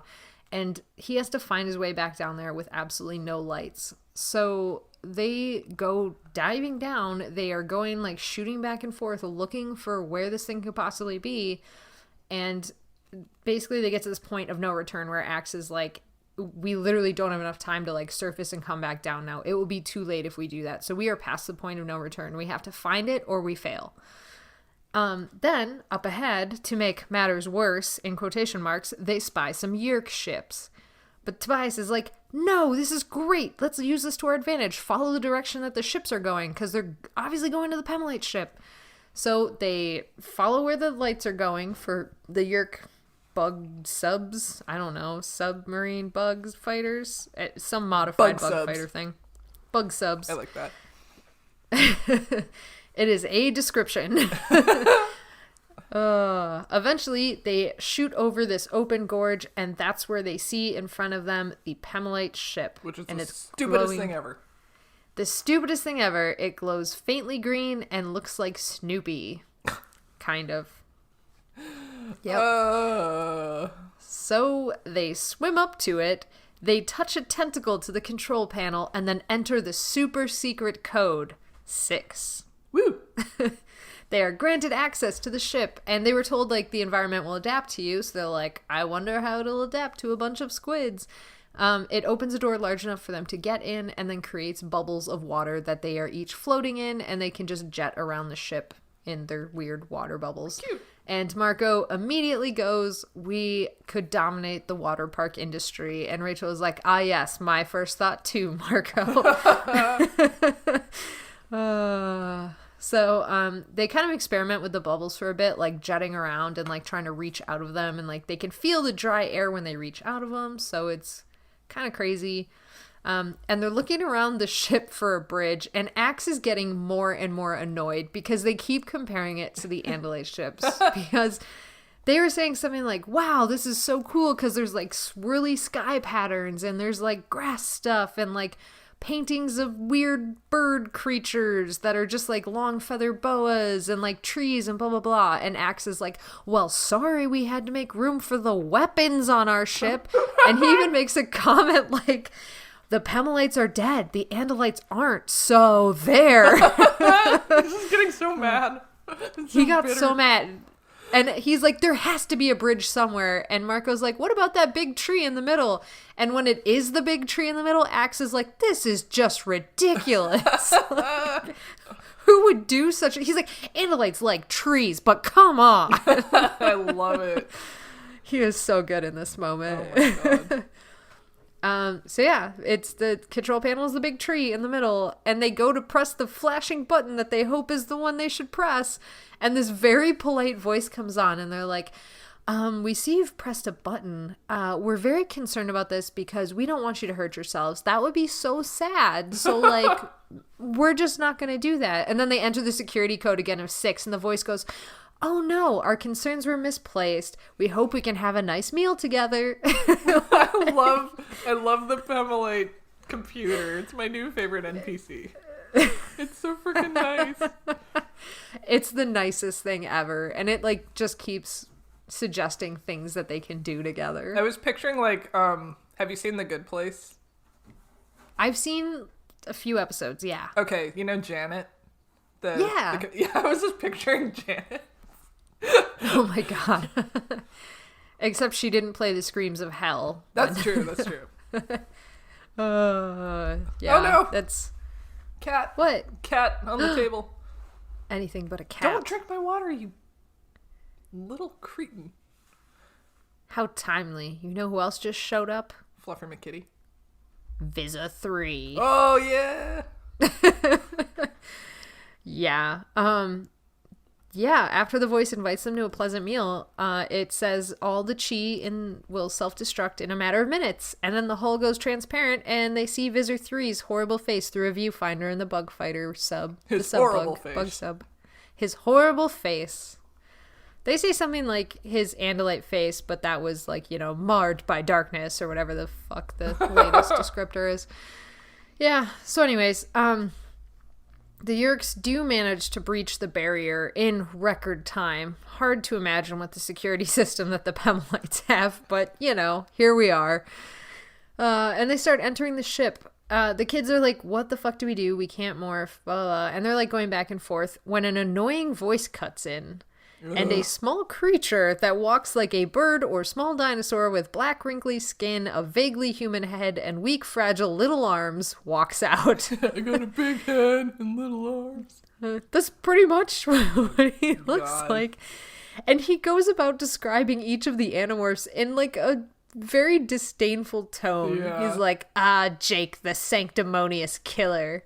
And then, Cassie, the hypocrite. Violence is never okay except when it is.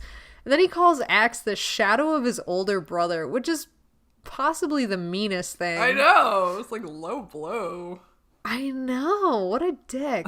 And then he goes, oh, Marco, the funny one. How's your mom? Still screaming with a yerk in her head? Wow.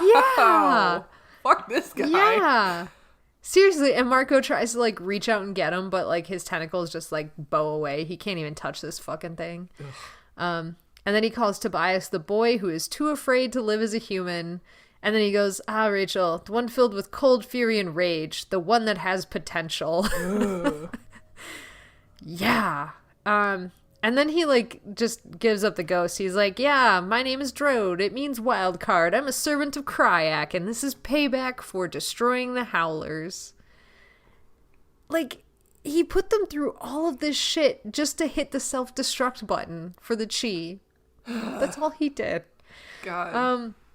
I didn't think that was they, going like, to come back so quickly, honestly. You know, I forgot it did. I thought this was, like, just looking at the cover before I started, like, reading the book, I thought this was a totally different book. And then when I started to read it, I was like, oh, yeah, I, like, vaguely remember this now. Like, okay, yeah. And I forgot even then that, like, the Droad shows up at the very end. I knew something with Cryak happened, but I couldn't remember exactly what it was. Sure. But yeah, so it was a pleasant surprise to see the Droad. Is it? Who I always, for whatever reason, I always imagine him looking like, who's that chameleon guy from Monsters, Inc.? Oh, Randall? The main bad guy. Yeah, I always imagine him looking like Randall for some reason, but with like a green mouth. So yeah, the Droad is there. He's a dick, but whatever. And then like for whatever reason they have this like conversation about like everything Cryak will destroy, but like he mentions that they'll save the whale because the whale crosses the line of sentience and they can't mess with sentient creatures. And then like Cassie's like, oh, but you're gonna kill the chi, and he's like, they're androids, you idiots. And then something, the whale's gonna live, blah blah blah. Cryak will kill them all. It's gonna be great. The kids are like, great, you've trapped us, we're doomed, we're gonna die because you know we can't morph in front of the enemy. And the Droad just laughs and says, there's always a way out, and then disappears behind a tree that is too small. Go you, Droad. So Cassie's the one that figures the way out first. She's like, oh, ink, we have ink. So they all ink themselves in their bubbles. And that hides their morphing. Although Rachel does figure out that they can go to the top of their bubbles and like stick their heads out. So that was pretty funny. I was imagining like a Violet Beauregard in the new Willy Wonka situation where you just see the head at the top of the giant balloon body. Oh, yeah. You know what I'm talking about? Yeah. Yeah. And I was like, which one was her again? Oh, yeah, the Blueberry Girl. Blueberry Girl, yeah. Violet, you're turning violet. So, anyways, yeah, Rachel's just hanging out at the top, like, watching just Tobias, basically. They can't really see any of the Yerk army below them, which is good, because that means that they can't see each other. And then Rachel goes grizzly. And then, as she says, like any self-respecting grizzly bear, she's able to dive down and swim out of the bottom of her bubble, where she then drops like 10 feet to the ground and joins this melee that is happening in front of them. Axe and Tobias have actually caused some damage. Like Visor 3's one stalk eye is like barely hanging on, they say. Ew. Which is kind of gross, right? It's just like flopping around. It's, yeah, like he probably cut the nerves and he just has like one dangly eye. Nice. Good shot, Gross. Tobias. Yeah, real good shot. And Axe is like laying over a pile of like dead hork-bajir. But like, you know, there's still more. There's always more.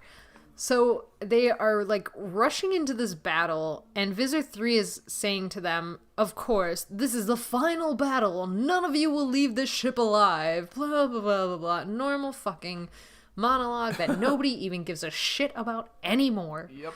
And then he reveals he has caught Tobias and will kill him, and he's like holding Tobias's little bird body. Oh no.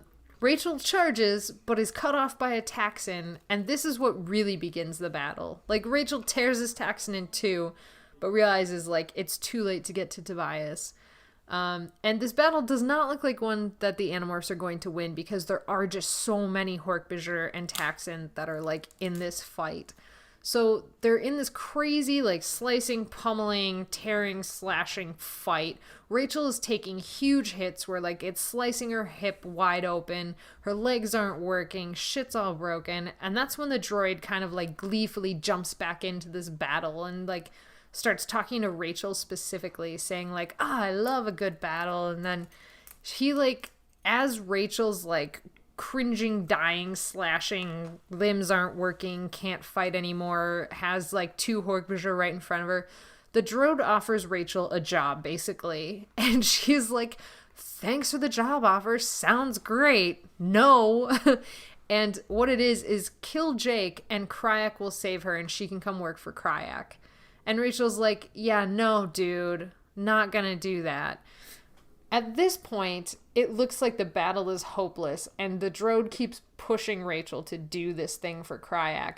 But then, there's some flash of ivory and steel, and lightning quick, the control panel is hit, the self-destruct of the chi is deactivated, and all of a sudden, the violence protocol comes on, and freezes everybody into place, including the Animorphs. The only ones still moving are the droid and Eric, who made it to the ship in under 10 minutes. Jesus Christ. I know. And, like, the ship itself just starts apologizing, like, we're so sorry that violence broke out. We're going to have to kick you all out. But don't worry, we'll, like, heal you first. It's cool. So everybody's frozen. Center? It's kind of a Pokemon Center, yeah. Like, so everybody's, like, frozen in place, and the droid is still like, Rachel, this is fucked up. Like, the Pemalites, they're so tedious. I didn't expect this to happen. But also, if you're ever in a desperate situation, just kill your cousin and Kryak will take care of you. Don't worry. Wow. And then he just, like, disappears. Jesus. The droid's such a shit. I kind of like him. But he's a shit. It's like tempt Rachel hour. Yeah, that's exactly what it was. And then the ship goes ahead and packs up all of the furious Yeerks into their ship while apologizing that they had a bad time and hoping that one day they can meet again for a pleasant activity. And Visitor 3, fucking Visitor 3 is just like, what the fuck? Like, whose ship is this? Who owns this? I'm going to kill you all. You can't do this to me. He like threatens to... He is. He's like, I will disassemble this ship piece at a time and no one will stop me. He's very mad. Yeah. After they were gone, the kids morphed back to Squid and the ship, like, you know, was polite to them but expressed that it would like them to leave. And then the Chi moved their ship to an even more secure location in the ocean, so don't know what they're going to do if this happens again. They didn't seem to iron out the kinks the first time. Yeah. Okay. Yeah, whatever. And then we just cut to, like, the kids go home and every single one of them was grounded. Mm-hmm. It's literally the next part. Like, there's some jumps here that aren't quite smooth. Sure. Rachel considers telling Jake about the droid's offer, but then decided that she won't because she knows herself. She knows she would never do that. She's never going to betray Jake, but she also just doesn't want to worry him. So she's like, it's a non-issue, basically. Right. Then she decides to go out for a run because grounding doesn't extend to running. And that was my first thought. I'm like, wait, you're grounded. You can't leave. Shortly thereafter, a shadow passes over her. And so she starts looking for a place to morph, knowing it was Tobias' shadow, not like a shadow of doom or something like that. Then someone starts calling her name. It was TT. he caught up to her and he starts to like ask her again, like, hey, like about that movie. And so she's like, she had this moment where in her head she's like, he's cute, he's normal, I could do this. But then she opened her mouth to say sure and said, how many ways do I have to say no? And then he called her a terrible name that they don't tell us. Ugh. And he left. Oh my God. Like, really gross. I kind of wish he hadn't done that. Like, because she was like really tempted by this guy. And I think if he had been like really sweet about it, it would have like hit harder. Yeah. But the fact that he turned out to be an asshole is just kind of like, well, screw that guy. I don't know. Whatever. Yeah, I feel like every guy that like hits on Rachel in these books always turns out to be an asshole. Yeah. I kind of wish that weren't the case. Yeah. I mean, whatever. It felt gross. Yeah. This entire ending actually kind of felt a little weird. Yeah. But yeah, it's like, so the end of this book, it's only a few more lines to the end of this book. And Tobias basically, he thought speaks to her and says, oh, he was cute. And Rachel calls him a mouse-eating freak. And then he says, hey, I heard that, laughing at her. And they kind of like poke fun at each other. And he makes a comment like, oh, that guy called you, you know, a name. I see he was like observant as well, kind of a thing. What the hell? And then it was very weird. And then Rachel's like, I'm going to get some wings. Watch out for me. And Tobias goes, I always will. And that's how the book ends. Like, I wanted it to be like, aw, but instead I was like, ugh. Oh, yeah. Yeah. Okay, whatever. Yeah, that was it. Like, okay. I mean, I guess. So, concerning that whole, like, sub-arc thing with TT and Tobias, the love triangle thing, like, I like that Tobias was treated it as very cavalier. He was very cavalier about it. Because I feel like that's in character for him. Like, he wouldn't necessarily be like, oh, why do you like him and not me? Like, he would just be like, oh, yeah, right. Yeah, that's cool, I guess. Don't feel sorry for me, he'd I'm be a like, bird. Well, right, he'd be like, I can see exactly why she likes him over me. She wants somebody normal. Like, he would have his own thing going on. But he would be very, like, cavalier with her. Yeah, and I don't know. Like, so I liked that, but they don't even mention the fact that an animorph and a non-animorph can't really be together logistically, because that's going to cause a lot of fucking problems. Again, a la Spider-Man 2. Yeah. Spider-Man. Sorry. Hero and normal person. Like they don't even get into that. Which I kind of hope they will eventually. Because that's kind of a big, thing that you could get into. Yeah. And I was also kind of surprised they didn't unpack it more. Right. I mean, I guess they didn't really need to, because, like, we already know there's obstacles with the hawk and the human. I don't know. I don't know what I'm trying to get at here. It feels like, well, I don't know. Maybe I'm putting words in your mouth, so correct me if this is wrong. But it feels like every time we go to a Rachel or Tobias book, they're building towards something, but, like, it just dies off completely from the other character's perspective. So, like, we keep getting this, like, ramp up where we're like, okay, we're ready to see what this is leading towards, and then it just dies. And the next time it happens, we're like, oh, yeah, we've seen this before. Like, fuck this. I don't know. Maybe that's not accurate. No. I see that.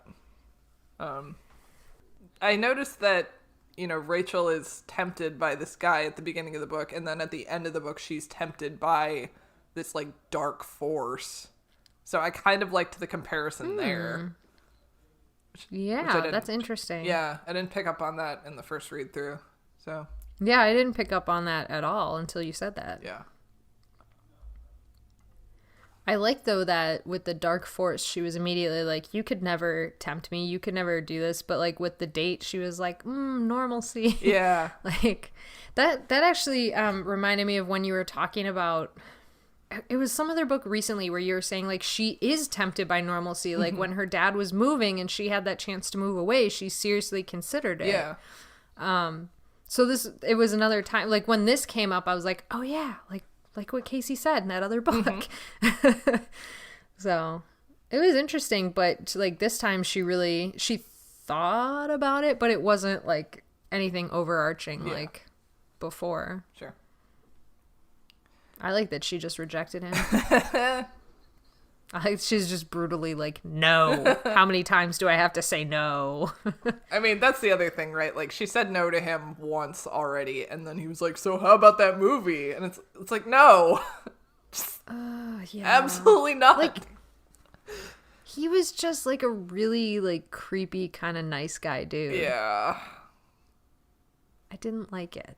Y'all, when a girl says no once, that's all she needs to say. Fucking leave her alone.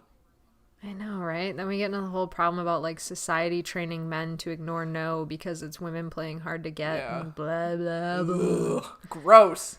No means no. It's super the end. gross. Yeah. Seriously, how many times does she have to tell him no? It's a serious question. When you read it in the book, you thought she was being sarcastic, but it legitimately needs numbers, guys. Oh, it's gross. It's all gross. It's so gross. So, overall impressions for this book. Overall, I'm going to say this ghostwriter did a very good job. Like, I just want to say it. Not that Zachary didn't, but like, this ghostwriter was just like, I think more in the canon of Animorphs, understood the series a little bit better, understood the relationships a lot better. Yes. And it was just some of the dialogue wasn't as strong as it could have been. And I think there's just something about when Applegate writes a book where it has that like ability to suck you into the character and make you understand the intentions. And I don't know how to word it and I can't pinpoint what it is, but it was missing that. And I can't even fault the ghostwriter for that because like it is so rare to find that quality in a book. Yeah. So like, you know, that wasn't there, but what are you going to do? Yeah. I thought the character interactions were a lot better in this book, and I thought, for the most part, the ghostwriter nailed all the characters, with the exception of that moment with Jake, which I felt was really weird. Well, I mean, not totally out of character even, because, like, yeah, he is protective of Tobias because he has the guilt. Right. But, I don't know, I had a lot of issues with I that wonder, it's not to completely derail, but I wonder if that was Jake like just acting out how guilty he feels and like putting that on Rachel, and it's entirely a problem within himself that he was just like trying to put on someone else, like a kid acting out like, I feel guilty, so I'm going to say this is on your shoulders, because then he can at least say this one decision wasn't on my shoulders. I mean, I get that, but I just don't understand how I don't buy it. I don't understand how logistically we got to that point, because again, he should have been like, no, Tobias, you cannot participate. Yeah, that whole, so that felt out of character for me. I guess the only other like character critique I have is that I don't know if I really bought a lot of Rachel's inner dialogue. Which I noticed the second time around when we were talking about it. Like she was a little too, like, introspective and a little too okay with being afraid of things. There was no, like, fire there. There wasn't, like, that, like, there wasn't that rail against the world just for the purpose of, like, being able to rail against the world. Yes, her fire was dampened by her fear of the ocean. Bad joke. But yeah, I totally enjoyed agree. it. Yeah. So since we're at this point, should we do character ratings? Yeah, let's do it. What'd you think of Jake? I don't really like Jake in this book, if I'm honest. And like, not even just because of that scene, just like, he didn't really do much, and when he did things, it didn't feel right to me, so. Yeah, and he like wasn't like you were saying, like when they were all having that banter about like whether it's Voyage or Journey and Calamari, like he interjected once or twice, but he wasn't even really in that. And that was one of like the most like, that was where the characters were all presented as themselves, I think, for the first time, like in that group scenario. Yeah. So, yeah. I don't know. 3, 2. Yeah, I was gonna say 2, just because I was really bothered by that scene. I was just gonna give him a 3 because I just didn't care either way. Sure. Rachel. I mean, not my favorite Rachel book. Yeah, that's just, It's I mean, my favorite Rachel book was the crocodile book. so far, yeah. If we're rating just well, that's the David arc too. Oh, God, okay, yeah. no, stop, don't make me do this. Anyways, I mean, I feel kind of bad critiquing this Rachel because I spent so long, getting mad at authentic Rachel. I shouldn't say authentic that's Rachel. fine. But no, I know what you mean though. That's fine. You can. there's a balance. It's like to quote what I'm pretty sure is a 90s song, you don't know what you got till it's gone. Sure.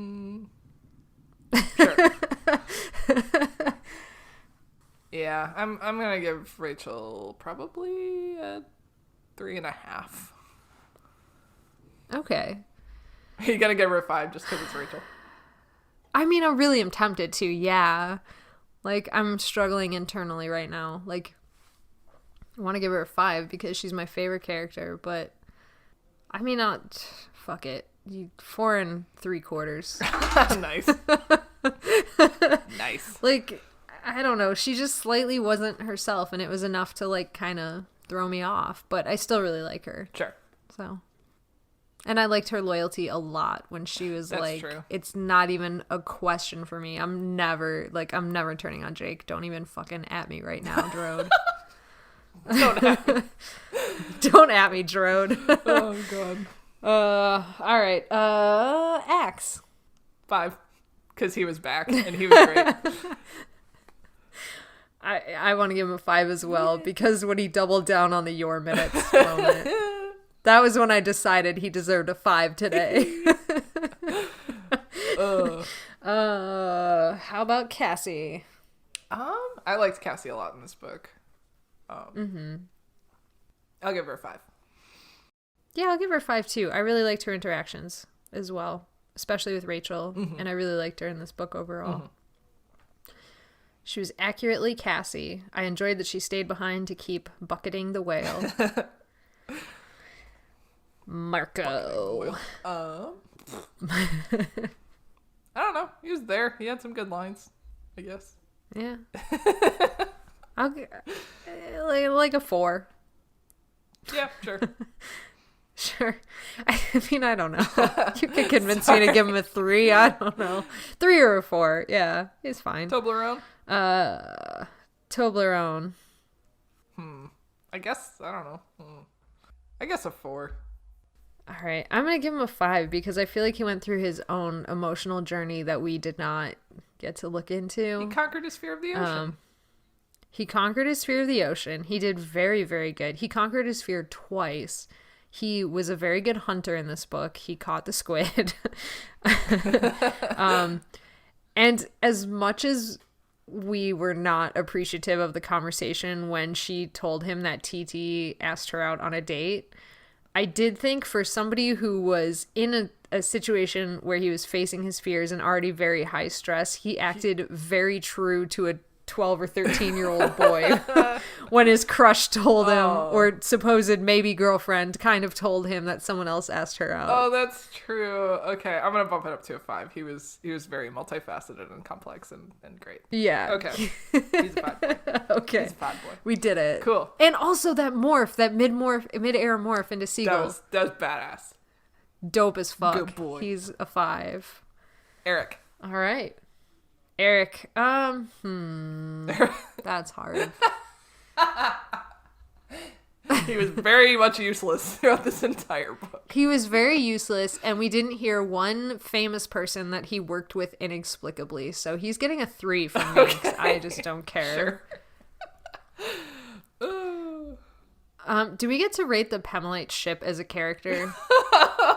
Because, like, that's a hard 5 for me. Fucking 5, for sure. That is a 5, that polite-ass ship. Cool. Alright. Was Visitor 3 even in this long enough to rate him? Not really. Yeah, we're good. Lords, though. No, let's rate Lords. She was amazing. Yes. She will never be royal. She was a movie actress in a past life, though. Hollywood royalty. Anyways, she can have a 4 for being there. For being a bludgeoning tool. For just being a bludgeoning tool. I love the thought of using a peaceful robot to bludgeon a cop to death. A peaceful dog robot. A peaceful dog robot. It's very dark. Okay. All right, that's it. That's the ratings. We did it. That's the book. We did it. We did it, guys. Next book next. Next book next. Have you seen the cover yet for that one? Is that the cow one? Uh-huh. Oh, I love cows. I'm so excited.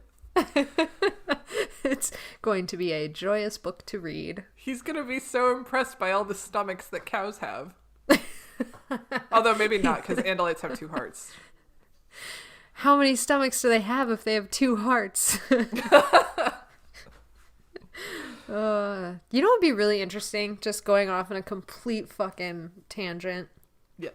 Is old Andalite lore about, like, falling in love based on, like, how many hearts. Like, so specifically I'm thinking about, like, Hedwig and the Angry Inch, where they have the, like, oh, yeah, how the people fit together and, like, yeah, Children of the Sun. And okay, I would be really interested in the Andalite lore surrounding, like, how they weave the 2 hearts into the, or even if hearts were, like, the love organ, or, like, what their organ would be that they take for mating love and how it weaves together. Probably their tail blades, right? The love organ.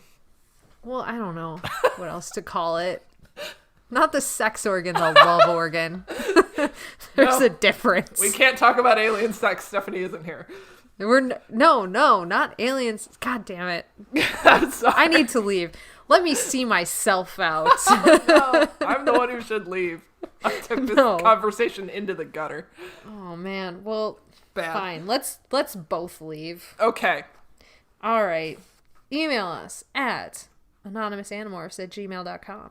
You can find us. You can at us at that email address. You can also add us on Facebook at facebook.com/animorphsanonymous, or join our super secret, super awesome group, where I thought about the stamp story again today because I found some cool stamps.